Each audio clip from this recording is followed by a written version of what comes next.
Olá, eu sou a psicóloga Lourdes Possato, sou gestalt terapeuta, autora de 10 livros, sou também médium, trabalhadora dentro de um centro espírita há muitos anos, tenho uma grande experiência no atendimento com pessoas, adultos, principalmente casais e família, e principalmente nesses status complexos como depressão, síndrome do pânico, ansiedade, que é uma tônica que nós estamos vivenciando grandiosamente hoje. Mais informações sobre os livros você pode acessar o meu blog, Lourdes Possato Blog, e lá você vai ver uma série de matérias que no dia a dia eu escrevo, vou publicando, também psicografias. E o meu intuito com os livros é sempre ajudar as pessoas no processo de autopercepção, autoconhecimento, para que as pessoas possam olhar um pouco para si mesmas e fazer exatamente o que elas precisam, evoluir. Às vezes nós pensamos que a evolução está sempre com relação ao externo, também, mas o nosso processo de evolução é muito individual. Nós estamos aqui para nos cuidar e conhecer o nosso interior. Dentro dessa experiência, o meu último livro é o Reencarnação, Desafios Evolutivos, e esse foi o tema escolhido para nós falarmos neste 22º Enconesp, e eu gostaria de deixar aqui o meu abraço para o Lindomar, para o Jorge, grandes amigos, estou com saudade de vocês, uma pena que não seja presencial, mas estamos aqui online com o maior prazer para poder contribuir com um tema tão interessante que é reencarnação, superação e esperança, né? Como que a gente pode ter esperança de superar as nossas problemáticas? E isso que eu comecei a falar, autoconhecimento é tudo. Nós estamos cientes como espíritas, né, que nós vivenciamos processos de reencarnação como uma grande troca de corpos, né, de vida para vida. A gente reencarna, a gente esquece o que aconteceu na vida passada, ainda bem, porque se nós não conseguimos lidar muito bem com os processos atuais, né, as divergências familiares, enfim, imagina se a gente ficasse lembrando, por exemplo, que o nosso pai foi o nosso maior inimigo. Eu já tive algumas experiências interessantes com clientes em terapia, em regressões espontâneas e mesmo em processos de regressão de memória, onde foi recordado situações assim complicadas, né? Mas para que a gente nasce no mesmo núcleo familiar? Para harmonizar as nossas desarmonias. Então, de vida para vida, nós criamos sim desarmonias.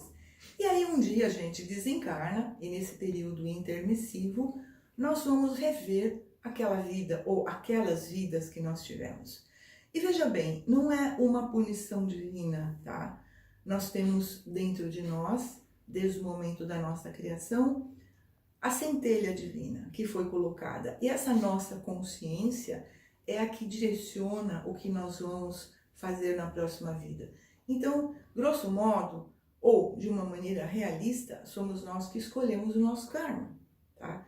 Então, uma coisa importante, não existe vítima. Nós nascemos no lar certo, com os pais certos, com a família certa, nas condições sociais corretas. Tudo isso são escolhas nossas, tá? Agora, uma coisa que a gente precisa rever e que eu acho muito importante, a partir inclusive de orientações da espiritualidade, é o nosso conceito de sofrimento. Então veja, uma das grandes esperanças que nós precisamos ter clara na nossa cabeça, nessa vida atual, nessa reencarnação, é que o nosso processo de conserto não precisa ser na base do sofrimento. Aí nós entramos com o conceito, né, de karma. O que é karma na realidade? Karma é aprendizagem, tá? Nós não podemos ficar retidos naquele conceito pesado de que, por exemplo, se eu quebrei, eu fiz um mal com uma pessoa, cortei o braço dela, na próxima vida eu tenho que nascer sem braço. Veja, não precisa mais dessas escolhas tão punitivas. O que a gente precisa é tomar consciência. Então aqui vai alguns pontos importantes que eu gostaria de deixar claro para vocês, para que nós possamos aproveitar essa encarnação no sentido positivo, esperançoso, como é o tema realmente desse seminário. Então veja bem, nós não precisamos sofrer, ponto. Por que não? Porque nós estamos tomando consciência. A partir do momento que nós tomamos consciência de uma ação errônea, nós, de certa forma, limpamos aquele karma. Nós não precisamos vir aqui para sofrer, para nos punirmos, sabe? Pegar um chicotinho e ficar ali se martirizando o tempo todo. Aliás, está no Evangelho que isso seria absolutamente inadequado. Esse jogo de autotortura, esse processo de martirização do corpo, o jejum que martiriza. Gente, não é nada disso. A promessa, a barganha que martiriza, sabe? Não é nada disso. Deus, a espiritualidade, não enxerga esse tipo de coisa, eles enxergam a nossa luz. Então, como nós vamos no dia a dia, no nosso crescimento, aperfeiçoando esse nosso autoconhecimento, essa nossa autopercepção, para que a gente se ilumine. Então, no processo encarnatório, a gente vem sim para cá para criar uma harmonia maior, tá? Harmonizar o que nós eventualmente desarmonizamos, mas na base do bem, tá? Fora da caridade, não há salvação. Você já sabe disso. E essa caridade, ela precisa ser de uma maneira ampla. Não é a caridade apenas que eu executo com o outro, com o pobre, sabe, com aquela família carente. Gente, não é isso. A caridade não é só isso. A caridade começa conosco. Então, aquele olhar, por exemplo, que você precisa ter, até com relação às suas vidas passadas.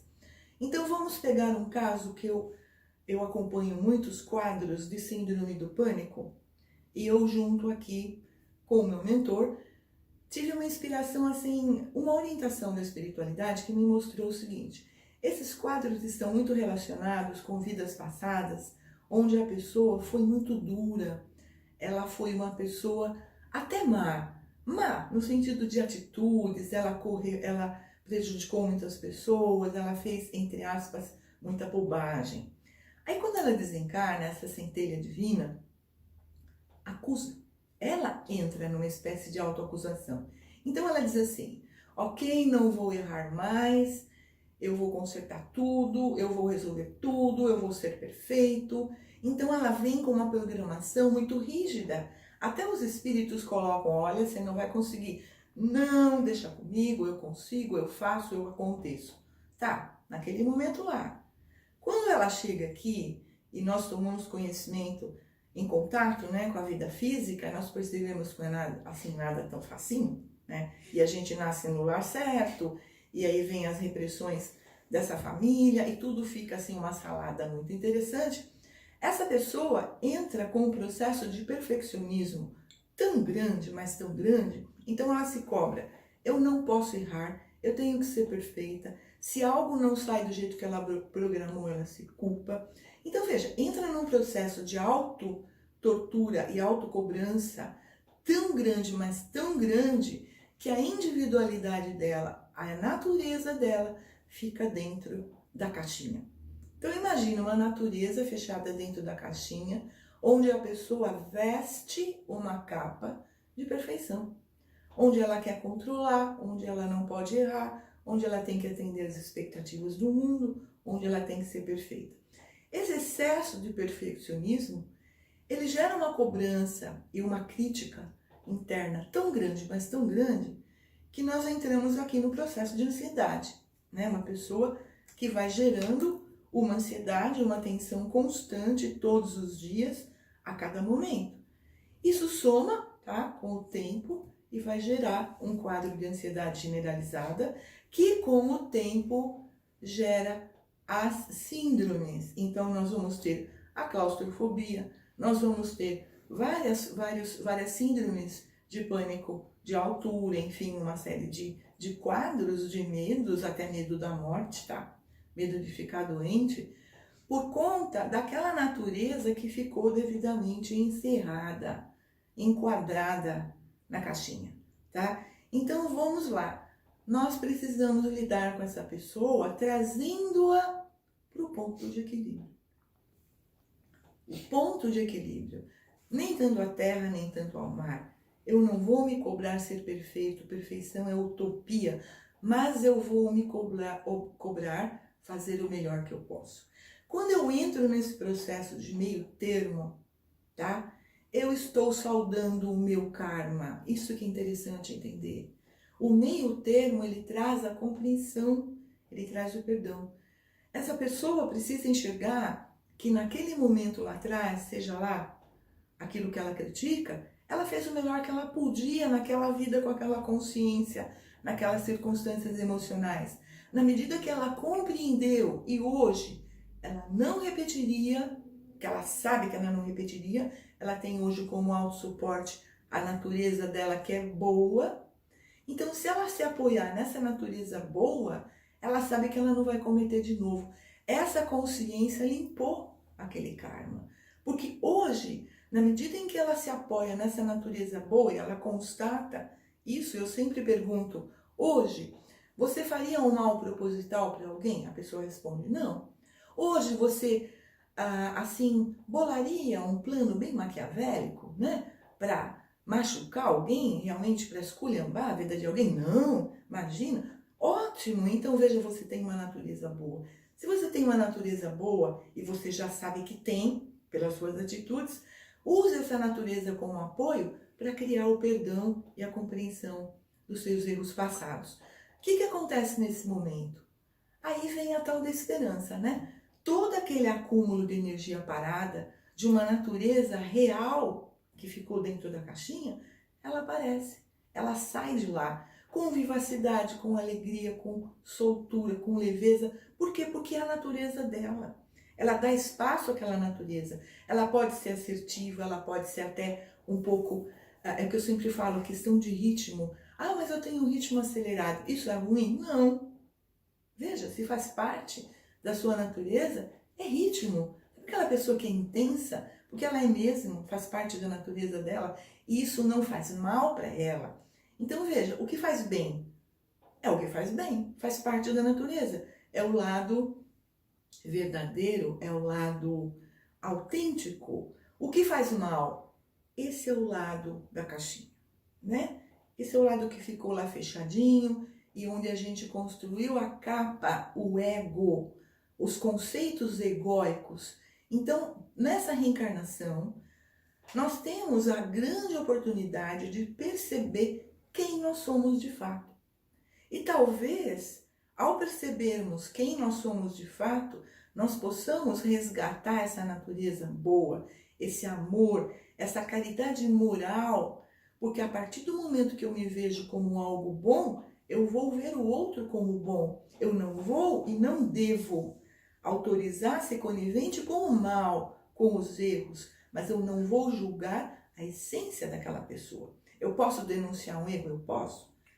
Tá? Mas eu não vou denunciar, eu não vou colocar a pessoa como se ela não tivesse jeito, eu não vou desacreditar. Eu creio que ela tem uma essência divina dentro dela que vai despertar também. Então veja, esse olhar de auto-amor, autocuidado, autocompreensão, autoconsideração é exatamente o que eu vou utilizar com o próximo. Ame o próximo como a ti mesmo. Então, mais uma vez, nós estamos reunidos numa vida, reencarnados, para nós aprendermos a amar. Olha que interessante. Então a gente vem para cá, para saudar os nossos débitos, né? Harmonizando, fazendo, tendo ações assertivas, ações positivas, ações de bem, tá? Eu vou ajudar, eu não vou salvar. Gente, por favor, é uma coisa importante, tá? Eu como terapeuta, e há 40 anos que eu sou terapeuta, eu percebo isso muito claramente. Tem pessoas que me ligam e dizem, eu quero que você faça uma consulta com meu filho. Eu pergunto, ele quer vir? A pessoa diz, não. Eu digo, então não vou marcar. Por quê? Porque não. Se a pessoa não quer fazer a parte dela, você, por mais que você ame aquela pessoa, você não pode fazer a parte dela. A natureza é muito sábia. Alguém toma remédio para você? Alguém dorme para você? Então veja, o que é a sua parte vai ser sempre. Então nós não podemos viver a vida do outro nessa encarnação. Nós temos que viver a nossa. da melhor forma. Auto-amor, autoconsideração, atenção, respeito. Então, como eu vou consertar a mim e ao meu meio? Porque essa é uma dos nossos desafios evolutivos, melhorar a nós próprios moralmente, fazer valer os valores que Jesus nos passou, os valores cristãos, que ao meu ver é a própria ética cósmica, e fazer disso uma extensão com o nosso meio, com a nossa família, com os reinos da natureza. Veja, eu não vou tratar bem a pessoa porque ela é uma pessoa, eu vou tratar bem o animal, vou tratar bem a árvore, eu vou tratar bem os reinos, porque eles fazem parte desse espírito maior que é a Terra e que onde nós estamos encarnando, tá? Então nós temos sim necessidade de encarnar em corpos físicos, como nós estamos agora, nesse momento. Nós precisamos aprender a trabalhar as nossas emoções. Se nós não tivéssemos corpos físicos, a coisa ia ser muito rápida, a gente não teria tempo de perceber o nosso poder, que é, eu chamo de trindade, né? O pensar, o sentir e o agir. Veja bem, você pensa, você tem uma emoção e você tem uma ação condizente. Então nós precisamos aprender a controlar os pensamentos, aquilo que nós mantemos na nossa cabeça. Ora, se os valores morais são aperfeiçoados por conta dos pensamentos corretos, nós vamos ter emoções melhores, corretas. E por conta dessas emoções corretas, nós vamos ter ações corretas, porque os nossos valores, eles melhoraram. Então, olha que coisa mais bonita e esperançosa, realmente, é a nossa proposta encarnatória. Nós estamos aqui para nos melhorar moralmente, como disse Jesus. Nós estamos aqui para contribuir com a melhora do meio. Para que você tem potenciais de inteligência? Para usar, não é? A gente vem com toda uma bagagem e nós não vamos fazer nada com isso. Você quer criar uma pessoa sem nenhuma autoconfiança? Proteja demais. Não deixe essa pessoa usar os potenciais dela. Ela vai ficar ali protegidinha, no quadradinho, mas ela não vai aprender a confiar nela. Então, quando nós deixamos uma pessoa fazer o que precisa ser feito, tá? Se vira, você tem o potencial, você tem inteligência, nós estamos contribuindo sim para que ela tenha autoconfiança e ela melhore a inteligência dela, use os potenciais dela em prol da melhoria dela, em prol do meio. O meio é produto do homem, com certeza. E nesse momento dessa quarentena nós estamos vivenciando exatamente isso, a consciência do que o homem fez para o meio. Nós temos de repente um céu mais azul, um ambiente menos poluído, pôr do sol maravilhoso, onde nós podemos, aí em Ilhéus não, em Ilhéus é tudo muito lindo, né? Mas aqui em São Paulo, gente, nós temos um nível de poluição assim absurdo. E nesses dias de isolamento, nós estamos percebendo que nós não estamos tendo uma poluição. E nós estamos respirando um ar adequado. Então, quanta coisa que a gente não tem que aprender por conta disso. Quanto nós não precisamos nos responsabilizar. Então, aí vem os dois lados. Nós temos a esperança de uma melhoria nessa encarnação para elaborar as nossas emoções, para aprender a usar o nosso potencial mental de uma forma produtiva, né? Em prol do meio, em prol do nosso ambiente, em prol da Terra, usar a nossa inteligência para a melhoria dessas condições e não o contrário, né? Tem muita, sem querer julgar, já julgando, mas tem muita gente utilizando a inteligência de uma maneira errada, no sentido corrupto, no sentido das más ações, no sentido do egoísmo, que é o grande câncer que a espiritualidade fala. Então, nos livrando desse conceito de egoísmo puro, mas aprendendo a sermos responsáveis. Vamos diferenciar, né? O egoísta não é aquele que cuida dele mesmo. O egoísta é o que acha que o outro tem que fazer o que ele quer. E ele manipula o outro para o outro fazer o que ele quer. Isso é egoísmo. O responsável não, ele olha para ele, ele vai fazer a parte dele. Deixa comigo, eu faço. Eu não vou exigir que você faça, eu vou fazer. Então, essa vontade de crescer, essa vontade de ser melhor nessa encarnação. E nós, como os espíritos dizem, precisamos aproveitar o tempo, tá? Se antigamente a coisa era mais lentinha, hoje não. Nós estamos num processo de transição. E aqui veja, não somos só nós, entidades, né, individuais, que evoluímos de vida para vida. A Terra é um organismo, é um espírito que também está evoluindo nesse momento de transição planetária, tá? Então a reencarnação é bastante interessante para que a gente possa contribuir. E aí vem aquelas propostas que você já ouviu, né? Chamadas dentro do Espiritismo de reforma íntima, que é nada mais, nada menos do que a obediência aos valores e às leis universais. Então nós temos leis, nós precisamos, né, nessa encarnação, entender realmente a lei.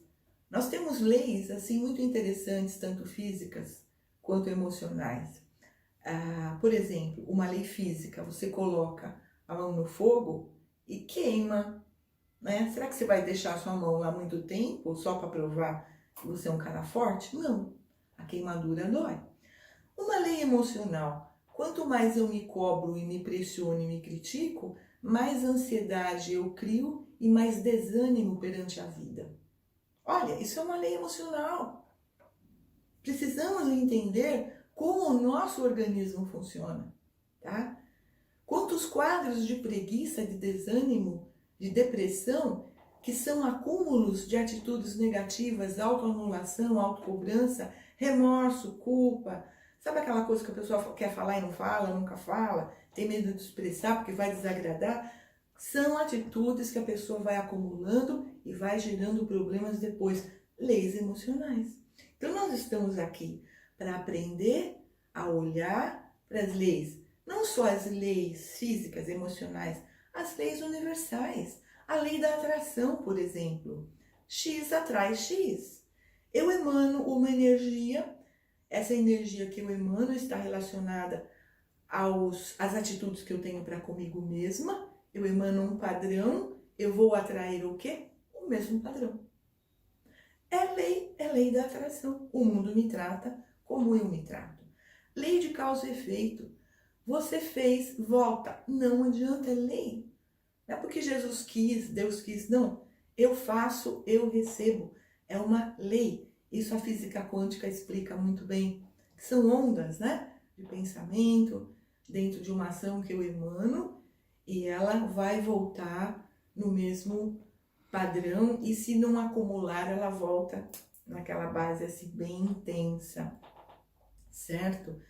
Leis que nós precisamos aprender a respeitar.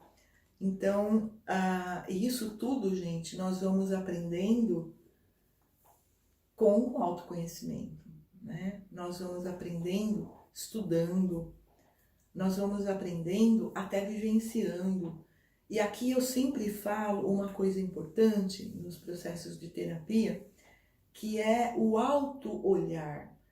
3 perguntas que você precisa se fazer sempre, perante qualquer coisa que você esteja fazendo. Primeira, como eu me sinto com isso? Para que serve essa pergunta? Para você se conectar com você mesmo.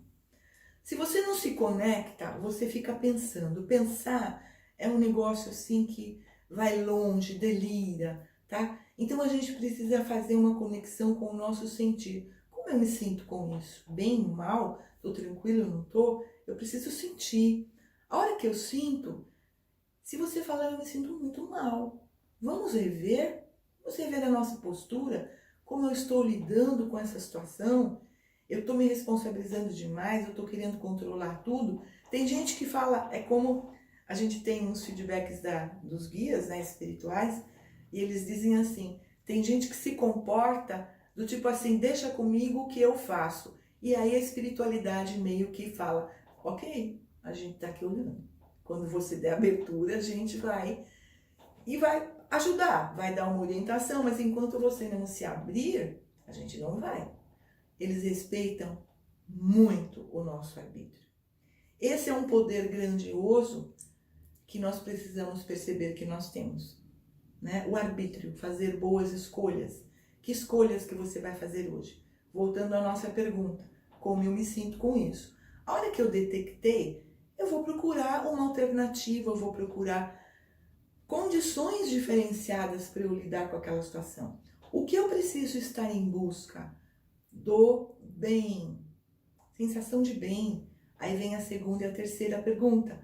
O que eu posso e o que eu quero fazer? Porque tem muita coisa, gente, que a gente pode fazer e não quer. Isso também precisa ser respeitado. Precisa negociar. Sabe, isso é respeito interno.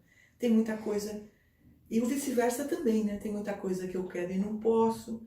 Então, nós precisamos colocar tudo numa, eu chamo de peneira do bom senso, para que nós possamos buscar a nossa decisão dentro da sensação de bem. Quando você está na sensação de bem, você está no autorrespeito. Aqui você mudou a sua vibração. Então, qual a grande esperança desse processo encarnatório se não buscar o nosso bem? Se não buscar a nossa melhoria? Então, de vida para vida, a gente tem muita chance, sabe, de refazer um caminho, de numa vida resolvermos vários aspectos que nós estamos enterrando, talvez em várias vidas, tá? Através da compreensão das leis, através da compreensão das leis universais, físicas, emocionais, através da mudança das atitudes, através do preenchimento dos nossos vazios emocionais, assumindo responsabilidade. Volto a dizer o quanto a natureza é sábia. Depois que aquele bebezinho nasceu, cortou o cordão umbilical, ele está às ordens do organismo dele. Então, veja, não adianta reclamar, tá? A partir do momento que ele nasceu, tudo que você faz para aquele bebê, o remedinho que você dá, o leite, etc e tal, passa pelo organismo dele. Esse organismo é uma vida individual, certo? Por mais que você ame alguém, você não pode salvar a pessoa. Então, voltando, o karma é individual, é coletivo, tá? Em alguns aspectos, mas a responsabilidade real é pelo individual. Eu não posso viver o karma dos meus filhos. Eu tenho que viver o meu karma. Eu preciso me responsabilizar por mim, tá? Então, dentro dessas leis, dentro dessa aprendizagem, esse autoconhecimento, esse contato com as regras cósmicas que o Evangelho de Jesus nos coloca, tá? É grandioso. E aí eu sinto realmente que de vida para vida nós temos uma esperança muito grande. Se nós nos guiarmos principalmente pela grande lei que Jesus nos colocou, que é ame o próximo como a ti mesmo, ele nivela, veja que ele não coloca ninguém acima nem abaixo, ele nivela com isso, e não faça para o outro o que você não quer para você. Quer dizer, puxa, se todos nós parássemos um pouquinho para observar de fato essas colocações de mais de 2000 anos, quantas vidas nós já vivemos nesses 2000 anos, quantas vezes nós ouvimos essas leis, esses enunciados, e nós ainda não praticamos. Então tá aí uma coisa importante, né, para a gente rever. O simples fato de parar todos os dias, fazer uma conexão com essa centelha divina, com Deus interno, em cada um de nós, e observarmos as leis. Então, eu não vou fazer para o outro o que eu não quero para mim, sabe? Então, vamos aproveitar muito essa encarnação. Vamos ter muita esperança, sim, de que nós saiamos bem dela, tá? Sem medo de morrer, tá? Porque não vale, não conta, tá? No meio espírita, o medo da morte, é muito interessante isso. Isso é outra palestra, tá? Medo de morrer. Mas assim, não vale. Então vamos viver de uma maneira adequada, valorizando essa oportunidade que nós criamos, que Deus, a vida, o universo nos proporcionou, mas com inteligência, porque veja, a natureza, ela sempre age de duas formas básicas, ou pelo amor ou pela dor. O amor é a observância das leis, é agir com inteligência, bom senso, ponto de equilíbrio, nem mental nem emocional, equilibrando os dois. A dor é quando eu não me apego ao óbvio, né? Quando eu quero burlar as leis divinas, quando eu quero sacanear e manipular, aí vem a dor. É lógico, sabe? Você não está respeitando as leis, você tem um resultado, lei da ação e da reação. Então vamos repensar. Eu desejo que todos nós possamos realmente repensar, independente da idade que nós temos. Nós podemos ainda fazer muita coisa por aqui. Nós podemos repensar, corrigir nossos karmas, resolver karmas já tomando essa consciência das nossas atitudes não tão boas. Nós temos sim a oportunidade de olharmos para nós já com mais respeito, mais sabedoria, mais equilíbrio. Vamos ouvir, vamos estar abertos à nossa orientação dos nossos mentores, que às vezes fazem um sacrifício danado, né, para passar informação e a gente está tão fechado na nossa teimosia, na nossa resistência. Então que possamos aproveitar bem e conservar essa esperança grandiosa depositada pelos mestres em nós, depositada por Jesus, que é de sairmos dessa melhores do que nós chegamos. Um grande abraço para vocês, muita luz na sua mente, no seu coração, e que Jesus abençoe a todos. Muito obrigada pela atenção.